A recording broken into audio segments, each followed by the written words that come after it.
साथ मैं हूं नुमान सलारी और इस वक्त हम मौजूद हैं चक्री रोड पर, जहां पर जमात इस्लामी के ज़ेर तमाम पाकिस्तान भर की तरह यहां पर भी मुल्क भर में महंगाई के ख़िलाफ़ एक एहतजाजी मुजाहरा किया गया है। इस वक्त हमारे साथ यहाँ पर मौजूद हैं PP 12 के उम्मीदवार ज़फ़रुल हक जोइया साहब। हम इनसे बात करेंगे। अस्सलाम वालेकुम सर। जी वालेकुम सलाम रहमतुल्लाह। सर ये बताएं कि आज जमात इस्लामी का जो महंगाई के ख़िलाफ़ मार्च है, इसका क्या मकसद क्या है? महंगाई जो है ना वो हदें क्रॉस कर चुकी है और हमारे मौजूदा हुक्मरान जो हैं वो बुरी तरह नाकाम हो चुके हैं इस महंगाई को कंट्रोल करने में। और इसहाक डार साहब जो तशरीफ़ लाए थे और उन्हें टार्ज़न के तौर पर, मुआशी टार्ज़न के तौर पर पेश किया गया था, लेकिन वो भी इंतहाई नाअहल साबित हुए। अब इन हालात के अंदर सिर्फ एक ही हल है, वो ये है कि शहबाज शरीफ साहब मुस्ताफ़ी हों और मौजूदा जो असम्बली है उसको डिज़ाल्व की जाए, काबीना जो है ना वो ख़त्म की जाए और फौरी तौर पर इलेक्शन जो है उसका ऐलान किया जाए।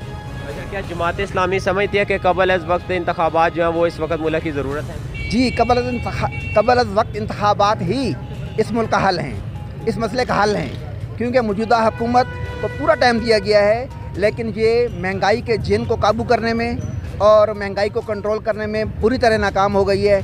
इन हालात के अंदर जो है ना आवाम का जीना दूभर हो गया है। इसका हल ये है कि फौरी तौर पर इलेक्शन हो और नए मैंडेट के साथ नए हुक्मरान आएँ और वो इस मजलिस को कंट्रोल करें।